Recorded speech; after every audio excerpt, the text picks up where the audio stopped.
So students, we are starting your new unit, that is biomolecules. So what are biomolecules? These are the macromolecules of biological system which are required for normal growth and maintenance of body.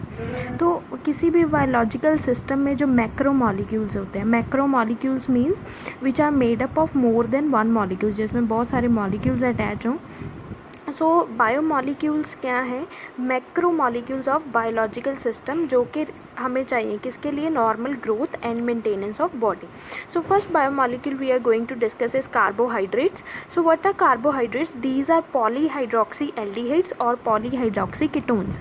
Polyhydroxy का मतलब है इसमें बहुत सारे OH group होते हैं. Polyhydroxy मतलब there are more than one OH groups with aldehyde or with ketone.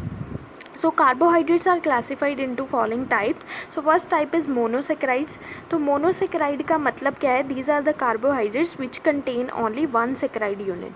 तो जिस कार्बोहाइड्रेट के अंदर सिर्फ एक saccharide unit हो, that is called monosaccharides, and these cannot be hydrolyzed into simple carbohydrates.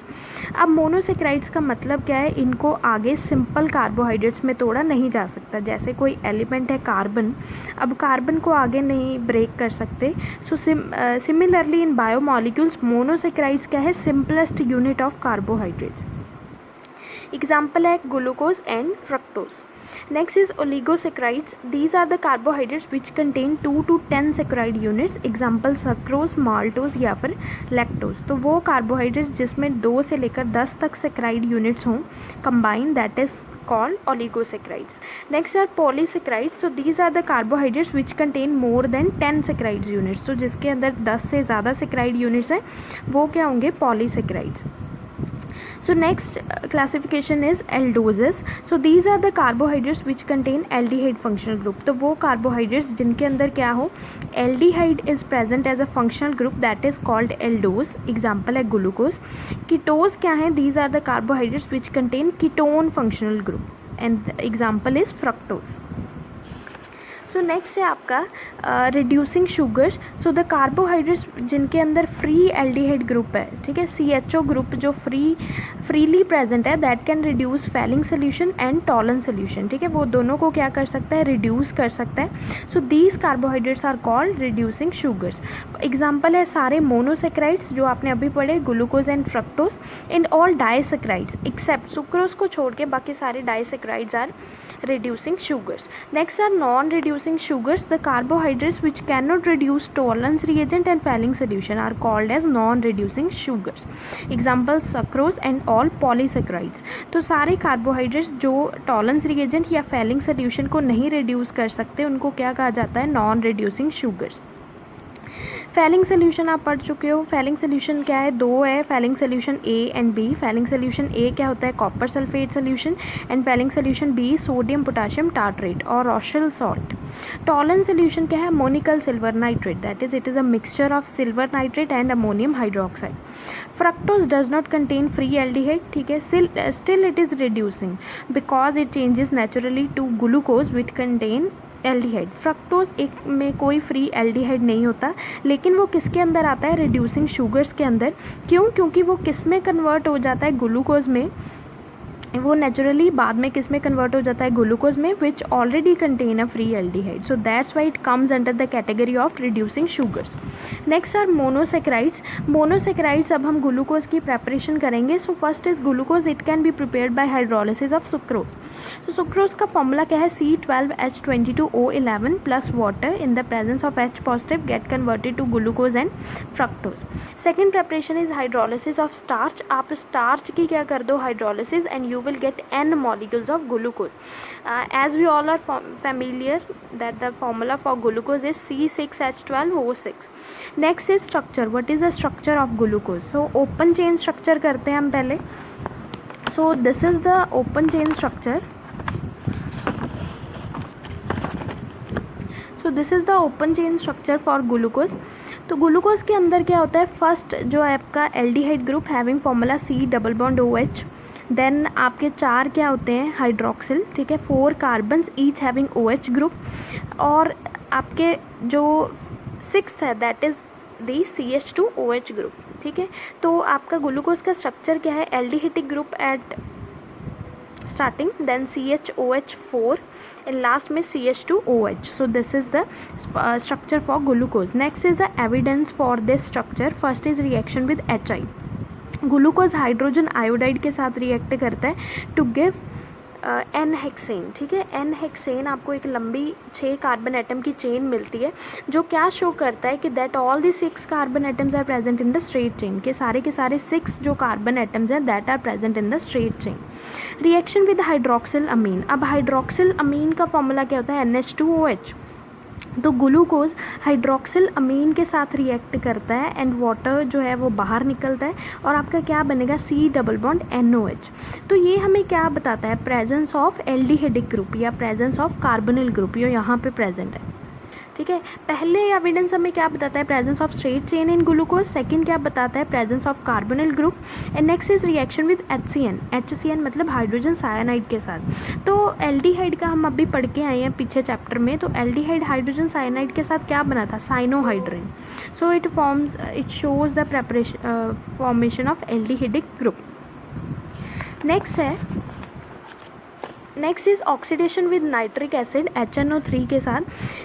It undergo oxidation with bromine water and nitric acid. तो इसका मतलब है कि कार्बोनिल ग्रुप जो प्रेजेंट है दैट इज एल्डिहाइड. तो ब्रोमीन वाटर के साथ रिएक्ट करके एल्डिहाइडिक ग्रुप किस में कन्वर्ट होता है? कार्बोक्सिलिक एसिड में, that is called gluconic acid.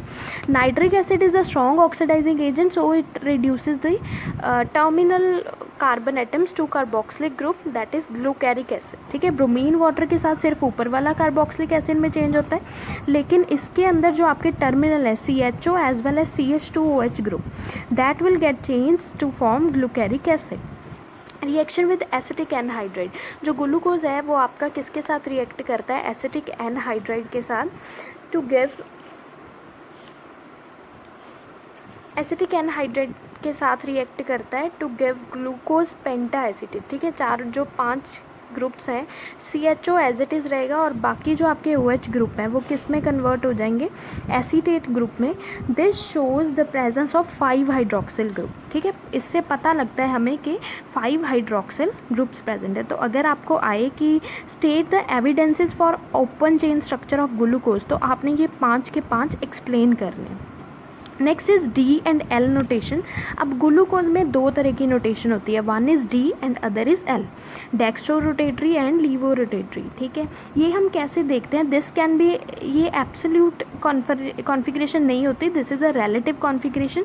और इसको हम किसके कंपैरेटिवली देखते हैं? ग्लिसरैल्डिहाइड के कंपैरेटिवली. ठीक है, तो क्या किया जाता है? This is the glyceraldehyde given. ठीक है, अगर आपका OH group that is on the right then it is called D glyceraldehyde. ठीक है, अगर आपका OH group is on the left then it is called L glyceraldehyde. तो जितने भी आप ग्लूकोज फ्रक्टोज देख रहे हो इसके कंपैरेटिवली, इससे कंपेयर करके हम उनको D और L नोटेशन देते हैं. Compare lowest asymmetrical carbon atom, मतलब आप कायरल कार्बन एटम देखोगे सबसे लोएस्ट वाला, उसके हिसाब से उसको D और L कॉन्फ़िगरेशन दोगे. ठीक है, आप पढ़ चुके हो ऑप्टिकल एक्टिविटी, उसके अंदर आपने पढ़ा है सब कुछ. So next is mutarotation. So what is mutarotation? It is a process of conversion of glucose from one cyclic form to another cyclic form. ठीक है, तो ये देखो हम क्या कर रहे हैं. This is the normal glucose structure. ठीक है, हमने ग्लूकोज का ये नॉर्मल स्ट्रक्चर पढ़ा है. तो अब इसमें क्या होता है? Just wait a second. ये जो आपका ये जो 10 का एल्डिहाइडिक ग्रुप और आपका ये जो 5th, let me do some, तो ये आपका 5th हाइड्रोक्सिल ग्रुप और ये एल्डिहाइडिक ग्रुप, ये दोनों आपस में क्या होते हैं? कनेक्ट. ठीक है, तो ये देखो यहाँ पे आपका हाइड्रोजन और OH लगता है और ये इस ऑक्सीजन के साथ क्या करता है? इंटरैक्ट. ठीक है, सो 2 फॉर्म्स विल बी फॉर्म्ड. ठीक है, साइक्लिक फॉर्म बनेगी. अब ये जो है D plus glucose and D plus glucoses है, ये अल्फ़ा और बीटा कहाँ से आए हैं? अल्फ़ा का मतलब है if the OH group is on the right. ठीक है, फर्स्ट कार्बन एटम का अगर OH ग्रुप राइट की साइड है तब हम अल्फ़ा लिखेंगे. अगर फर्स्ट कार्बन का OH ग्रुप जो है that is on the left side then we use beta. और ये जो ऐसे 2 बने हैं configurations that are called anomers, इनको क्या कहा जाता है? Anomers. So this is a cyclic rotation. और प्रोसेस क्या है? एक साइक्लिक फॉर्म दूसरी साइक्लिक फॉर्म में क्या होती रहती है? कन्वर्ट. ठीक है, so this process is called mutarotation. Next is fructose. Fructose का जो है structure that is this open chain structure of fructose. तो फ्रक्टोज के अंदर क्या है, दिस इज अ कीटोज. ठीक है, इसमें जो आपका है एक ग्रुप क्या होगा, कीटोनिक. जैसे ग्लूकोज में एक ग्रुप एल्डिहाइडिक था, इसमें कौन सा होता है, कीटोनिक ग्रुप. सो CH2OH C double bond O, ये आपके हाइड्रोक्सिल ग्रुप, और लास्ट में क्या है CH2OH. So this is D fructose. Next cyclic structure क्या होगा इस कार्बन का.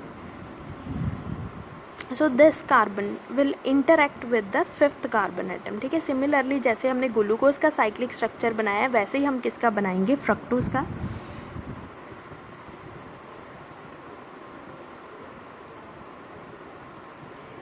So this is alpha. अगर ये आपका on the OH group is on the right side, that is alpha. If OH group is on the left side, then it is called beta.